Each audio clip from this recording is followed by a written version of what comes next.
Welcome to the Embellish Podcast, where we like to talk about stories. We like to explore how embellishment makes a story better, how it allows us to connect more deeply with both the person telling the story and the subject of the story. Together, we will explore people, products, and places that have a story to tell. We'll navigate through the truths, half-truths, and outright lies, and decide if the truthiness even matters.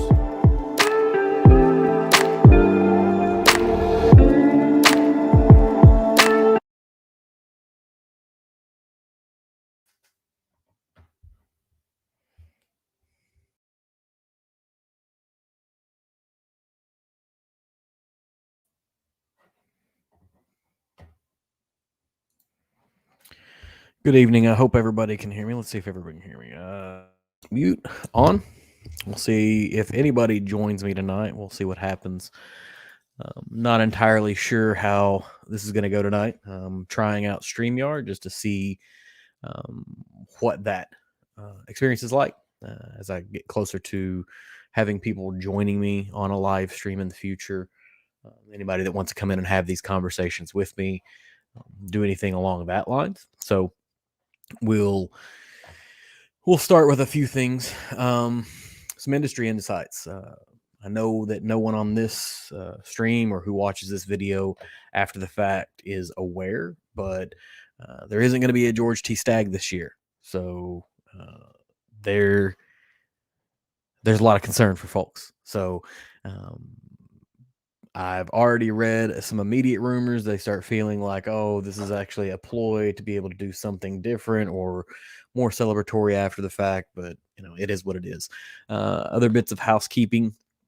There is a Female Whiskey Society barrel pick that is available. If you go out to Instagram to Female Whiskey Society or go visit her husband, which is Barrel Proof Nerd, they have an opportunity to purchase it. I drank it a couple weeks ago on the live stream. It's a fantastic pick. And all of the proceeds are going towards a charitable cause. That's fantastic. Earlier this week, there was an episode that was released from my friends over at Chill Filtered. Cole and Robbie were able to try some Bell Mead honey, which is something I sent to them. Super glad they had an opportunity to give that a shot, see what it's about. I'm hoping that they enjoyed it. If you want to know if they enjoyed it, absolutely go check that out. Wonderful thing that happened today. I came home to a package from Jake over at the Key in the Lake podcast. Had a couple of single barrels of some Australian single malt whiskey, and then something else that'll be on a future episode of a podcast. So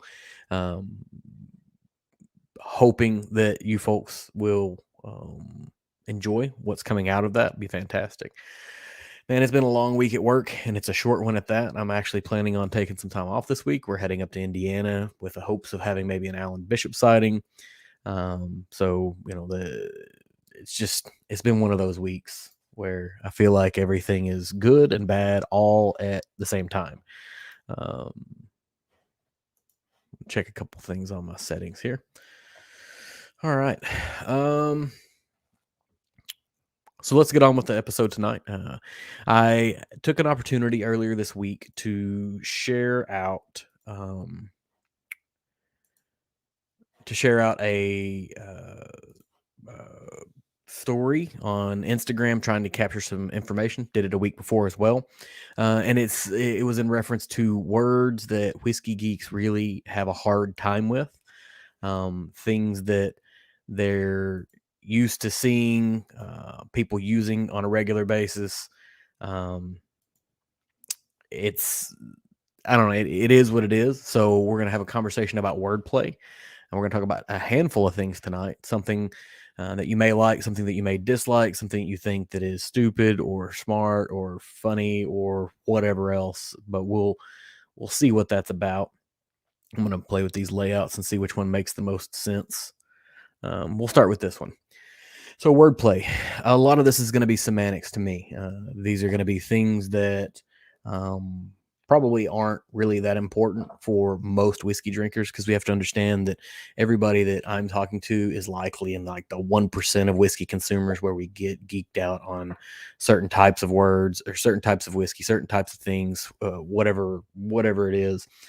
Tonight, while I prepare, I'm actually pouring out something that I was really excited about while I was at the Kentucky Bourbon Festival. Peerless released their double oak offering, and I did not make it up to Louisville to pick up a barrel or pick up a bottle from the distillery whenever they were releasing it. But one of my local retailers actually has the bottle now, and I was able to pick that up. So I want to give that a try here in a little bit. But like I was saying, most of this stuff is semantics. Most of this is something that is ridiculous for us to argue over, but they can also be barriers for new people to enter into the whiskey nerddom. So we'll go ahead and move to the first word of the night, and that is smooth. And that was one that I actually took out of play whenever I was putting the question out there for people to look at. Um, why do we get so upset about this word smooth? If you actually go look at the definition of smooth, it'll talk about without harshness or bitterness. And so that's a good quality to have. And it is actually referring to wine or food or beverages or something along that time. But I think the problem that most whiskey nerds have with this term is the ambiguity that comes with it. Because are they talking about the fact that it is not harsh or not bitter? Or are they talking about a mouthfeel? Because there's also this other phrase that we regularly use called silky smooth. And that might speak to some viscosity, some thickness, or whatever. We as whiskey nerds cannot expect people to have the language that they need to be able to communicate those the what they're experiencing, what they're drinking, what they're tasting, unless we take the time to educate them. Because most people don't um, think about things like that at that level, kind of like we do, and so we have to kind of back off of these things. But smooth, absolutely, for me, is a word that I will probably continue to use. I'll use it sparingly, but um, it, it it's something that everyone that you talk to about whiskey is going to sort of understand what you're getting at. And I think probably the basicness of it is um, what hangs so many people up. So um, that that's sort of where we fell on that one. That was one that I took out of everybody's ability to add that because I was 100% sure um, that I would get that, right? So the next one I want to talk about is juice. God, I hate this word.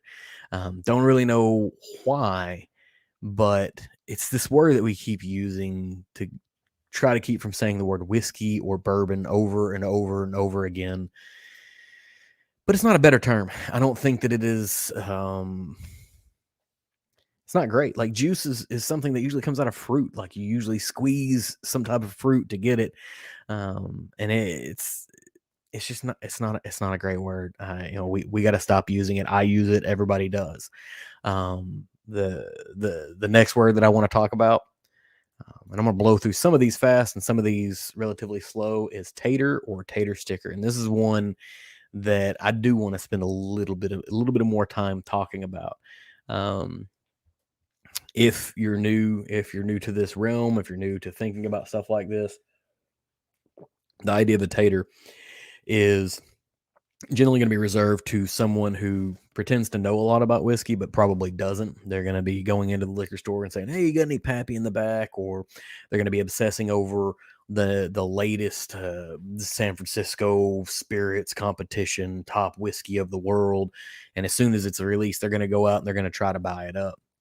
And uh, as we've kind of as whiskey culture has grown and as people have gone out and sought the more difficult to find bottles, we've had to really rely on picking up single barrels to diversify what it is that we have on hand. 10 years ago, you could go pick up a lot of things off the shelf that you cannot get anymore. And so, how do retailers, how do groups, how does anybody differentiate their single barrel pick from everybody else's?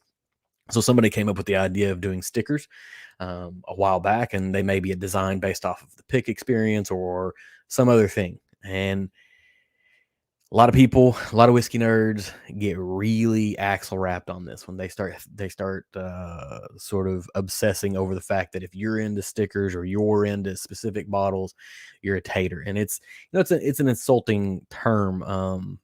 our friend Chris over at Urban Bourbonist was the one that put this in. He said, the thing with this is that it makes whiskey start to feel exclusionary or exclusive instead of inclusive and inviting. And the reality is that we want more people to be a part of this community and part of this environment. And it's detrimental to immediately hit somebody with just because they do something differently or react to things differently. Um, doesn't mean that we should be okay with that kind of behavior. It's similar to this to me to the idea of like making fun of brands who build out robust backstories and histories to their own offerings. And while some of them may not be entirely true, I think the average American, and I've talked about this before, the average American consumer is aware of that. They're aware that brands are trying to get their attention. They're trying to get them to purchase things. They're trying to get them to do things.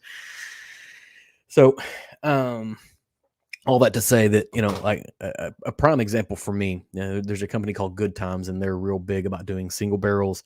I think they're a non-distilling producer, but maybe a year ago they did a bottle, and I couldn't even tell you what the finish was, because that's another thing that they do a lot of is honey finished or candle wax finished or whatever the new finish is going to be.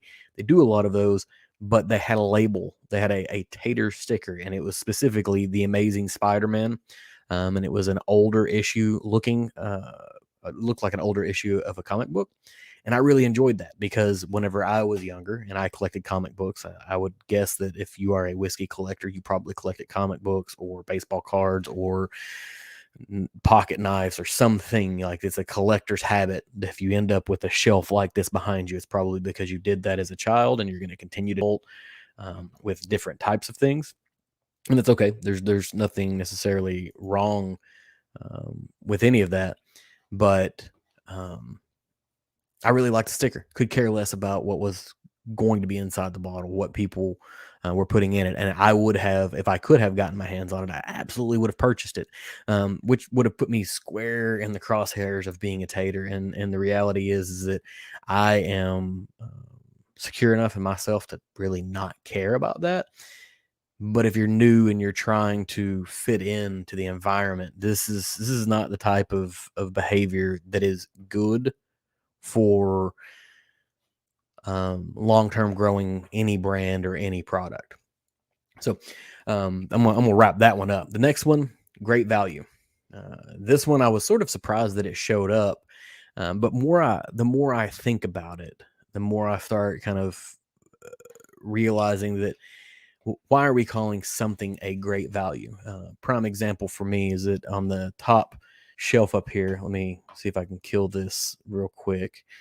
On the top shelf behind me, you'll find these are all what would be considered to be bottom shelf whiskeys, but they're all bottom shelf whiskeys that carry a pretty good degree of notoriety, pretty good degree of respect among the whiskey group.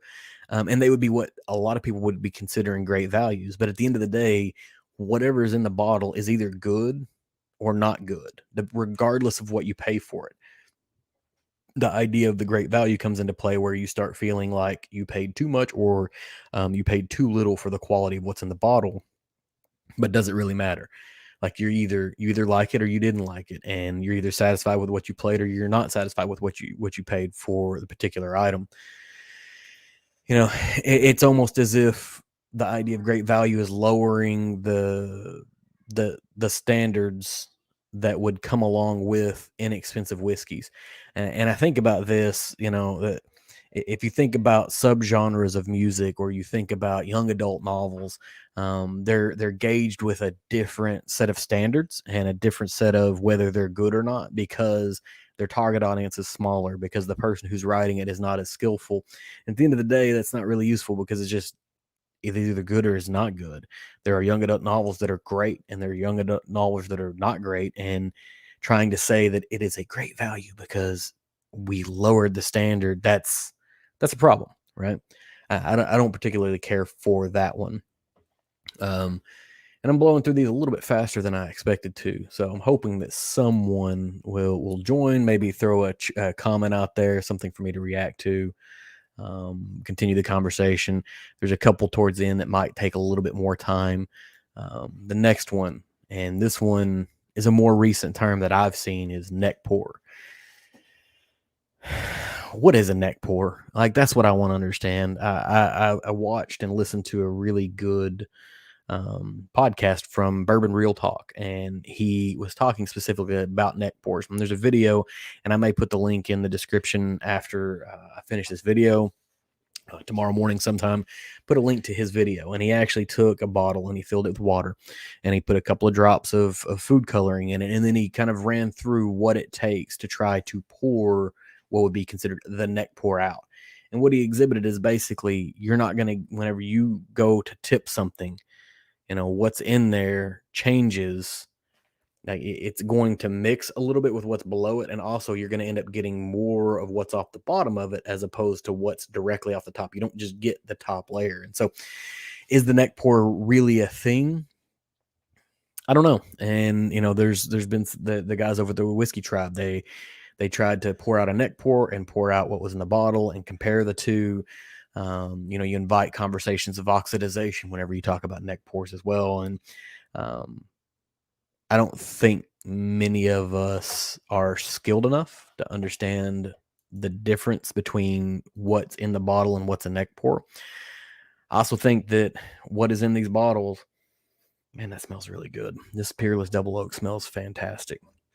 I don't think what's in this bottle is a solution. It's a solution of water and alcohol and esters and fatty acids and any number of other things. Water itself is not going to react to oxygen significantly over time. And so if you have a small quantity of oxygen that's at the top of your bottle, you got a little bit of water, a little bit of air that's up here. The water is the thing that's not going to react to it. And, whenever I look at this is 53.5%. So that means that 46.5% of that is water, and the other 53% is something else. So that something else is the thing that can react. But the problem is that for the neck pour, you have such a small surface area that's actually coming into contact with the oxygen on a regular basis. For you to say that the neck is the only part that's going to retain that, as the inside of there's a climate that lives in this bottle. If you have bottles in your house, you may notice that some of them have condensation on the inside of them as they sit there. And it's because there's a climate there. You have glass walls, which is some degree of an insulator. You have a thermal mass, which is the liquid on the inside. It's going to heat up. It's going to cool down. And when that happens, this alcohol water solution is going to cause it to mix around. It's going to cause it to sort of shuffle around in there. And so I've seen a lot of people they'll dump their bottle like this to try to get rid of what's considered to be a neck pour. But at the end of the day, what's in there is probably already doing that because it's sitting there, it's getting hot, the liquid is sort of flowing around. Just because you don't see it move does not mean at a molecular level it's not moving around with each other. I think it's just a thing that we talk about, it's a thing that we've made up to make whiskey even more interesting than it already is, or to try to excuse why the first taste is not exactly what we thought it was going to be. Any number of things that could happen that are going to make it feel weird or off or whatever else. I don't particularly care for this exact phrase. Give me just a second.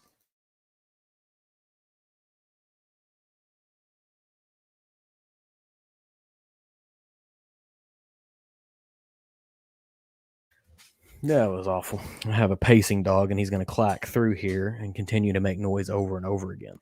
So if you can hear that in the background, apologize. We'll try to get it out in post maybe and see if we can sort through what's going on. Apparently my family has all decided that they're going to make as much noise as they can. And my new microphone boom from Blue Yeti is wanting to rise up and come be a part of my face. So moving on from neck pour. All right, let's get back to StreamYard. Let's share the screen again. And let's go to this one, stone fruit. Stone fruit is a flavor. It's a flavor that everybody talks about. But what the hell is the stone fruit flavor, right? And so this is a thing that I spent a little bit of time looking into. A stone fruit gets its name from having a pit, or what would be considered a stone, in the center of a fleshy fruit of some type, and then it usually has a thin skin on the outside, and a lot of the times that skin has a degree of bitterness to it. But consider this, right? Like, this is the reason why I don't like the word stone fruit, is there is a stone fruit group that might have similar flavors that would be plums, cherries, and pluots. Those all are going to have very similar flavor profiles, and they're going to come out kind of the same. But also, stone fruit could be a peach, apricot, or nectarine, still in sort of the same flavor profile, family group, whatever you want to call it. But then there's the mango. A mango is a stone fruit. An olive is a stone fruit. A coconut is a stone fruit. If you are a person out there that is saying stone fruit, please stop. Like, just stop. Like, pick which fruit it is, or even which group. Like, oh, I can't tell the difference between a peach nectarine or an apricot in a whiskey profile, but I can say any one of those and be closer to right than saying that. Because if we go and define truly stone fruit, blackberries and raspberries come into play as stone fruits as well. And so it's this really broad category that we're using to describe flavors. If we go back to the people who are upset about the word smooth, they should probably be also upset about stone fruit, because it's too broad of a category with not enough granularity to understand what the hell it is that anybody's trying to say about anything. Stone fruit, man, that's a tough one. The next one I have here, this one came from my friends over at Chill Filtered. I think Robbie was the one that posted this in, but Robbie and Cole, they have a running joke around sherry butts. I didn't know exactly what a sherry butt was, so I went out and did a little bit of research on it, and maybe we have a good case for why we need to stop using the term sherry butts when it comes to whiskey. So sherry butts are essentially, in the terms that we're probably using it today, it is a barrel that was holding sherry, or probably aging sherry. It's probably a sherry aged barrel. But historically, people who produced sherry, say you were producing sherry in Spain, and you want to take it for sale to England. They have a Solera process, and so they reuse barrels and they use them over and over again. And so they actually specifically constructed barrels for transportation. So they would they would take them out of their aging barrels and put them into these sherry butts for transportation across the channel to England or to Scotland or to wherever it is that they were going to go. And then they would bottle it on site wherever the sale was going to happen, or maybe it would go into a bar or a whiskey joint or wherever else. And so those barrels are what they were initially using to age Scotch in.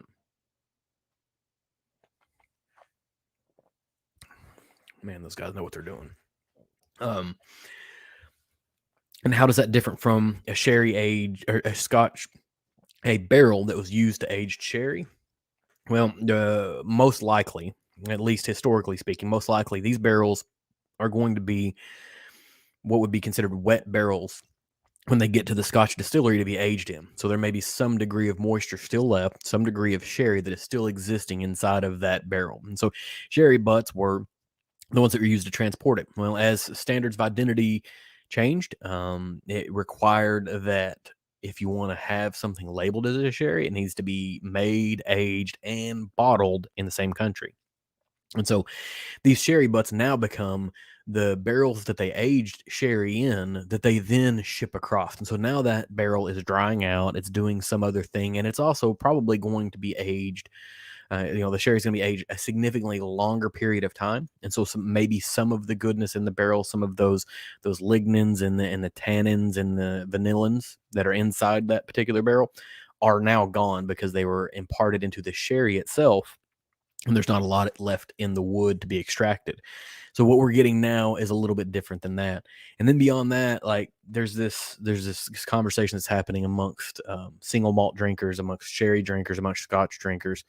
There's probably not enough sherry being drank to provide the barrels needed to age Scotch. Like, Scotch is a significantly more popular beverage than sherry is, and the amount of people drinking it is larger.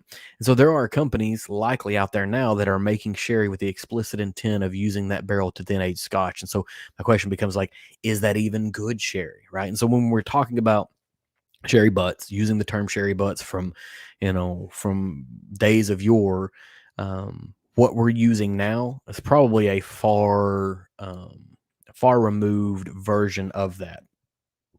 And so we probably should just be like, it's a sherry barrel, because we're not using the same type of situation there. But also, there's also this like sophomoric joke that you can have about, butts, and you just get to laugh about it, which I absolutely am here for. I'm on board with it. Let's all have fun with it. Next one, just a general term. It really good. What does that mean? Like, what makes it good? Um, One of the things I'll take from that is that I've done a series of virtual tastings with friends, and so the collection that I particularly have is nothing. There's nothing like groundbreaking or amazing on any of the shelves behind me. I'm proud of what I have. I enjoy the beverages that I have, but there's nothing ridiculous. But I started collecting with the idea that I was going to have an in-person whiskey tasting at my house. And as I got closer to having enough bottles to do that, I also had children, and I learned this new thing that's called uh, day-to-day cleaning versus somebody's coming to visit cleaning. And so the idea of having to clean well enough that we're going to have visitors in all parts of our house started to get more and more unattractive. So what I backed up and did is I just kept collecting bottles. And then COVID hit, and I found this wonderful opportunity to be able to share these bottles, but also not have people in my house. Like right now, I can host a tasting, and they don't know if I'm wearing pajama bottoms, if I'm wearing shorts, or if I'm wearing a pair of jeans. Literally doesn't matter. And they could do the same thing. And then there's also like not this question of who's going to drive them home, how much did they drink, did we, they're sitting at home. And so I gathered up all the supplies. I get them to all my coworkers that are in this town. And what I found is that people start with terms like really good.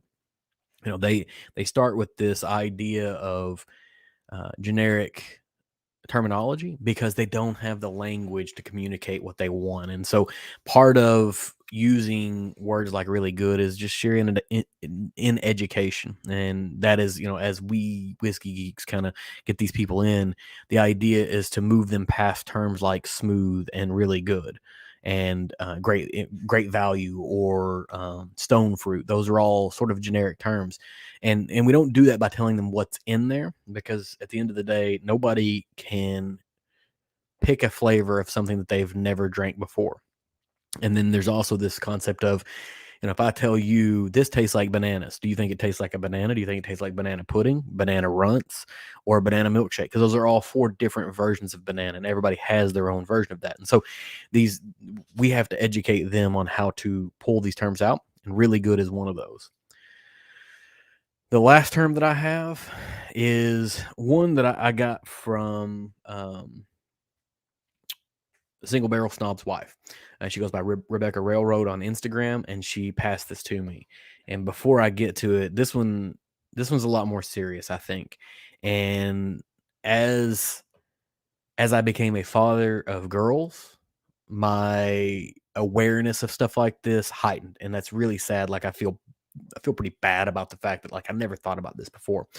And so there's this term that we've used a little too generally of rapey or raped. And I'm not going to let that hang out on the screen too long because it's just sort of inappropriate, I think. But when you go into a liquor store and you see somebody who is charging, there's a local liquor store here that's charging $300 for a bottle of Elmer T. Lee, and not the 100th year tribute, just a normal bottle of Elmer T. Lee. It should be a $60 or $70 bottle. 10 years ago, John would be like, "Oh, that's like that. Whoever buys that's going to get raped," and it's terrible. It's just absolutely terrible, because are we really saying that someone overpaying for a bottle of whiskey is equal to that degree of transgression for a person? And it's absolutely not. They're two completely different concepts. And so that's one that we have to be cautious of. That's one that we have to remove from our terminology. That's one that if we see other people using it, we need to be cautious of it, because at the end of the day, as we sort of flatten the earth, the world is flat because we can all have access to all the information that exists everywhere.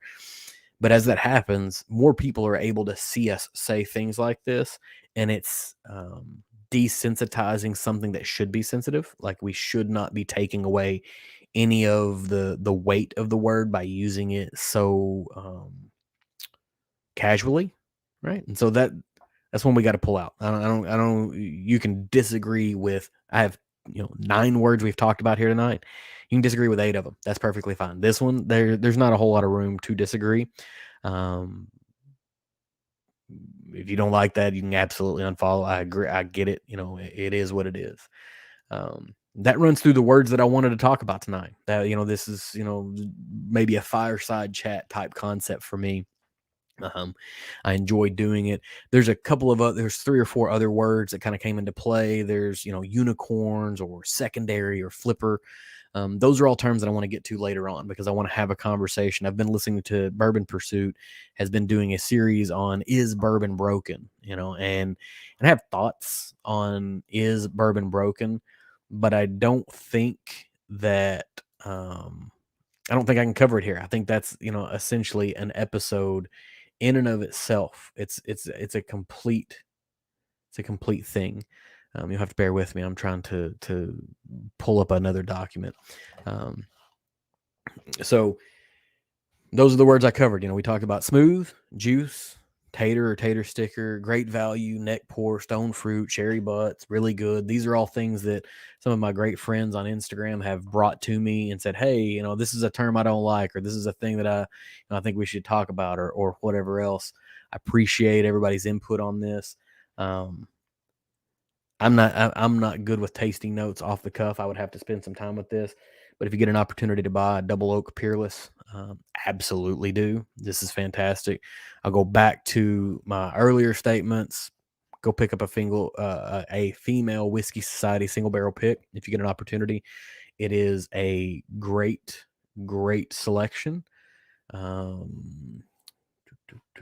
see if I can find. Nope, I can't find it. I appreciate anybody who comes along and visits this. I've picked up a handful of followers, which is completely unexpected. So if you're doing that, that's fantastic, and I appreciate it. I've got links to most of my profile stuff: Instagram, Twitter, website, whatever happens to be. Subscribe somewhere if you get the opportunity. Thanks for hanging out. If you came by and listened to this, while I'm talking, after I did this, at any point in time, if you think you want to join this, reach out to me.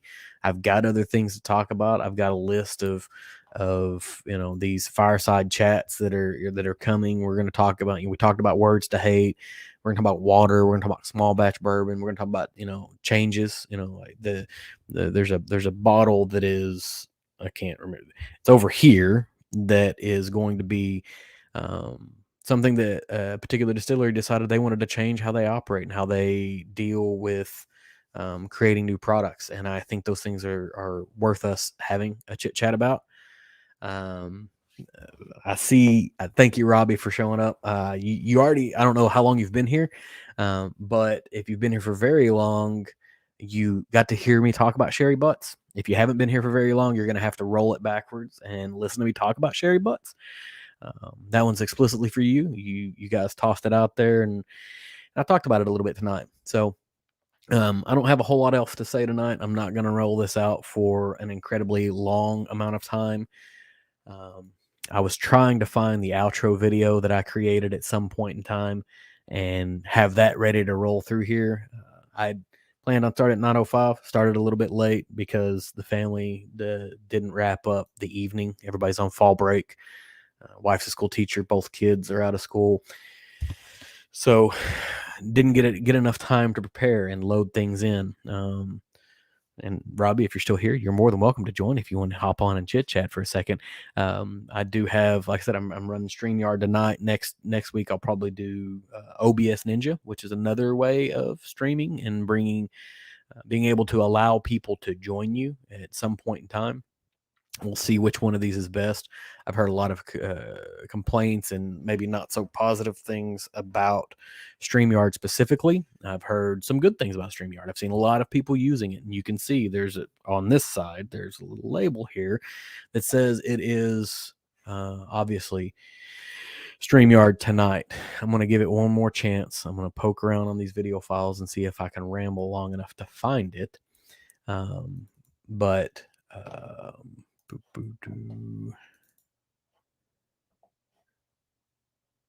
Nope. Definitely not going to find it. Appreciate everybody for being here tonight. Robbie, thanks for showing up and leaving a comment here. Hope to have you on with me one night. If you got any ideas on other things you want to hear about, put it out in the chat. Absolutely dump it in a comment. I'll come back. I will review it. I will obsess over it. I will probably cry if it's bad. It'll be fine. This is fine. So appreciate everybody for joining me tonight. Whenever I post this later on, we'll probably have some sort of an outro here. So I'm not going to do a lot of talking at the end, but thank you.